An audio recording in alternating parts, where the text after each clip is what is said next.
अस्सलाम वालेकुम। इस वीडियो में बात करेंगे कुछ जनरल प्रिंसिपल्स की which is related to the mechanisms of auto immunity. अब ऑटो इम्यूनिटी होती क्यों? यूजली दो रीजंस की वजह से ऑटो इम्यूनिटी होती है। It basically arises from the combination of inheritance of susceptible genes which may contribute to breakdown of self-tolerance and environmental triggers such as infections and tissue damage which promote the activation of self-reactive lymphocytes। कि कौन से दो main mechanism है जिसकी वजह से autoimmunity होती है? एक तो आप कोई ससेप्टेबल जीन्स को इनहेरिट कर लें, या due to different environmental triggers जिसकी वजह से ऑटो इम्यूनिटी, जिसकी वजह से different self reactive T lymphocytes and B lymphocytes हैं वो एक्टिवेट हो जाते हैं। तो ये फर्दर कैसे होते हैं? एक तो जो हमने पिछली वीडियो में पढ़ा डिफेक्टिव टॉलरेंस और रेगुलेशन की, अगर जब जो सेल्फ टॉलरेंस थी उसी में कोई डिफेक्ट आ जाए तो उसकी वजह से होगा क्या? ऑटो इम्यूनिटी हो जाएगी। जो हमारे सेल्फ रिएक्टिव टी और बी लिम्फोसाइट्स हैं वो हमारे सेल्फ एंटीजन्स के खिलाफ एक्टिवेट हो जाएंगे। दूसरा मैकेनिज्म इस abnormal display of self antigens. इसमें क्या होता है कि इसमें जो हमारे सेल्फ एंटीजेंस हैं वो अगर सही से क्लियर ना हो पाए, उनका एक्सप्रेशन बढ़ जाए या उनकी परसिस्टेंस रहे, या ऐसा हो कि जो हमारे सेल्फ एंटीजेंस हैं उनकी due to any post translational enzymatic modification या due to any cellular stress और इंजरी उनका स्ट्रक्चरल चेंज हो जाए। उनके स्ट्रक्चरल चेंज होने से होता क्या है कि उनके स्ट्रक्चरल चेंज होने से जब वो एंटीजेंस होंगे they will be according to हमारे lymphocytes they will be recognized as new antigens. और उन न्यू एंटीजेंस के खिलाफ भी ऐसा हो सकता है कि जो हमारे टी लिम्फोसाइट्स और बी लिम्फोसाइट्स हैं वो इम्यून रिस्पॉन्स प्रोड्यूस कर दें, तो इस वजह से भी ऑटो इम्यूनिटी डेवलप होती है। एंड तीसरा इस इन्फ्लेमेशन या इनिशियल इननेट इम्यून रिस्पॉन्स, अगर इन्फ्लेमेशन ज़्यादा प्रोलॉन्ग रहे तो उससे भी फिर फर्दर ऑटो इम्यूनिटी हो जाती है। तो जो मेन दो मैंने मैकेनिज्म बताए थे वो थे genetic susceptibility and environmental triggers. Genetic susceptibility में हमारे पास कौन सी ससेप्टेबल जीन्स आती हैं? एक तो HLA वाली genes, those genes which are, ये कहते हैं एसोसिएटेड विद HLA एलील्स, उनकी वजह से भी कुछ डिजीज़ होती हैं हमारे अंदर। जिस तरह उन्होंने एग्जांपल्स दी हुई हैं, एंकाइलोजिंग स्पॉन्डिलाइटिस की होती है। अगर वो पेशेंट्स देखा गया जिनके पास HLA-B27 होती है, they are more prone to developing ankylosing spondylitis. और कुछ नॉन HLA जीन्स भी होती हैं जिनकी वजह से, या नॉन HLA एलील्स भी होती हैं जिनकी वजह से हमको ऑटो इम्यूनिटी डिजीज़ होती हैं। और उन डिजीज़ के हमने नाम और जीन्स के नाम याद रखने होंगे फॉर MCQ लेवल के। एक तो जीन होती है PTPN22। ये क्या कराती है? ये प्रोटीन टायरोसिन फॉस्फेटेस को इनकोड करती है। और इसका काम क्या है? टायरोसिन फॉस्फेटेस का काम ये है कि वो टायरोसिन काइनेस को इनएक्टिवेट या डैम्पन उसकी जो जितनी उसकी नॉर्मली होनी चाहिए एक्टिविटी उतनी ही नॉर्मल लगता है, ज़्यादा नहीं करवाता। अब होता क्या है कि अगर इसकी पॉलीमॉर्फिज्म हो जाए इस जीन का विच इज़ PTPN22 का, तो it will lead to type 1 diabetes and rheumatoid arthritis. वो क्यों? वो इसलिए क्योंकि जब होगा क्या, जब इसमें कोई म्यूटेशन हो जाएगी या पॉलीमॉर्फिज्म हो जाएगी, जो PTPN22 है वो क्या करेगी? वो टायरोसिन फॉस्फेटेस को इनकोड नहीं कर पाएगी। एंड जब वो टायरोसिन फॉस्फेटेस को इनकोड नहीं कर पाएगी तो it will lead to what? It will lead to क्या कहते हैं लिम्फोसाइट एक्टिवेशन, या क्या कहते हैं it will lead to excessive lymphocyte activation, जिसकी वजह से हमको ये ऑटो इम्यून डिजीज़ मिलती है। दूसरा देखा गया NOD2, जो gene which is encoding for NOD2, अगर इसमें कोई पॉलीमॉर्फिज्म आ जाए तो it will lead to Crohn's disease. NOD2 क्या होता है? NOD2 is basically nod like receptors, और ये यूजली हमारे पास क्या कहते हैं इंटेस्टाइनल एपिथीलिया में प्रेजेंट होते हैं विच डिटेक्ट साइटोप्लाज्मिक, विच डिटेक्ट माइक्रोब्स।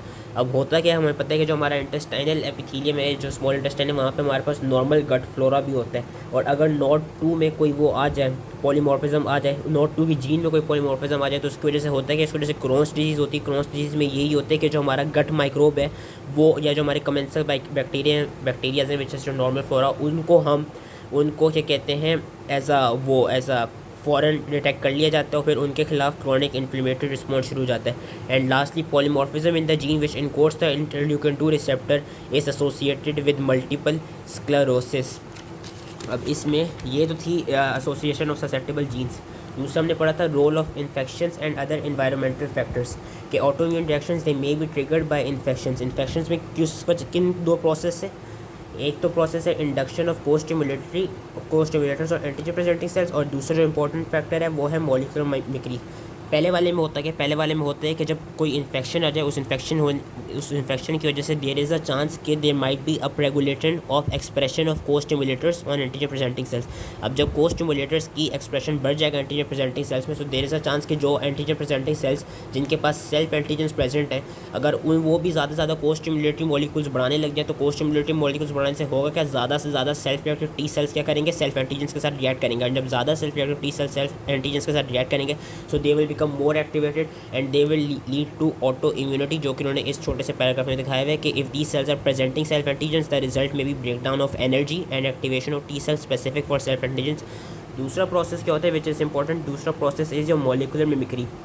मॉलिक्यूलर मिमिक्री में क्या होता है कि as the name suggest mimicry यानी नकल उतारना, एंड मोलिकुलर लेवल पे होता है कि कुछ माइक्रोब्स ऐसे होते हैं जिनका जो अमाइनो एसिड सीक्वेंस है it basically resembles the amino acid sequence of normal of हमारे क्या कहते हैं नॉर्मल बॉडी सेल्स या हमारे नॉर्मल बॉडी के एंटीजेंस। तो उस वजह से होता क्या है कि जो टी लिम्फोसाइट्स जो कि बेसिकली इन माइक्रोब्स के खिलाफ जिन्होंने एक्ट करना होता है या जो एंटीबॉडीज़ जिन्होंने इन माइक्रोब्स के खिलाफ एक्ट करना होता है वो क्या करती हैं, due to same amino acid sequence वो हमारे जो नॉर्मल टिश्यूज़ हैं उनके खिलाफ काम करने लग जाती हैं, जिसकी वजह से हमारे नॉर्मल टिश्यूज़ का डैमेज होने लग जाता है, which leads to auto immunity, जो कि देखा जाता है रोमेटिक हार्ट डिजीज़ में। कि रोमेटिक हार्ट डिजीज़ में होता है कि रोमेटिक हार्ट डिजीज़ में बेसिकली ये होता है कि जो एंटीबॉडीज़ होती हैं instead of being reacting against the streptococcal M protein they cross react with our myocardial proteins and then they cause myocarditis. कि मॉलिक्यूलर मिमिक्री क्या है कि some microbes they may express antigens which share amino acid sequences with the self antigens and immune responses are against the microbial antigens may result in activation of self reactive lymphocyte, जिसकी वजह से वही जो मैंने आगे अपने process बताया cross reaction की वजह से हमारी एंटीबॉडीज़ या हमारे लिम्फोसाइट्स क्या करेंगे जो हमारे नॉर्मल सेल्फ एंटीजेंस हैं उनको ख़त्म करने लग जाएंगे।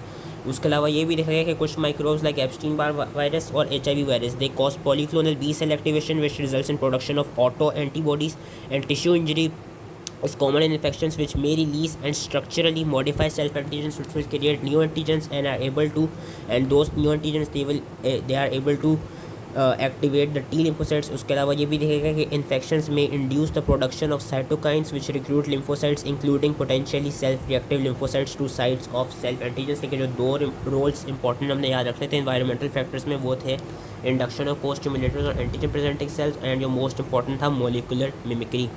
लास्टली के what are the general features of autoimmune disease, हमने देखा गया है कि जो ऑटोइम्यून डिजीज़ होती हैं वो ज़्यादातर क्रॉनिक होती हैं और उनके रिलैप्सेस भी होते हैं और रिमिशंस भी होते हैं। अब वो क्रॉनिक क्यों होती हैं, क्रॉनिक इस वजह से होती हैं क्योंकि जो हमारा नॉर्मल इम्यून सिस्टम है, हमारे नॉर्मल इम्यून सिस्टम के पास एक प्रॉपर्टी है which is known as intrinsic amplification loop. अब इसकी वजह से होता क्या है कि अगर हमारी बॉडी में कोई माइन्यूट अमाउंट में भी कोई एंटीजन आ जाएगा जिसके खिलाफ कोई भी स्पेसिफिक लिम्फोसाइट्स प्रेजेंट हो तो होगा कि जैसी वो जितनी भी स्मॉल कंसंट्रेशन में क्यों ना हमारी बॉडी में जब उसके खिलाफ जो स्पेसिफिक लिम्फोसाइट्स हैं जब वो उससे डायरेक्ट करेंगे तो उनका काम क्या होगा, वो उसको ख़त्म करने की कोशिश करेंगे।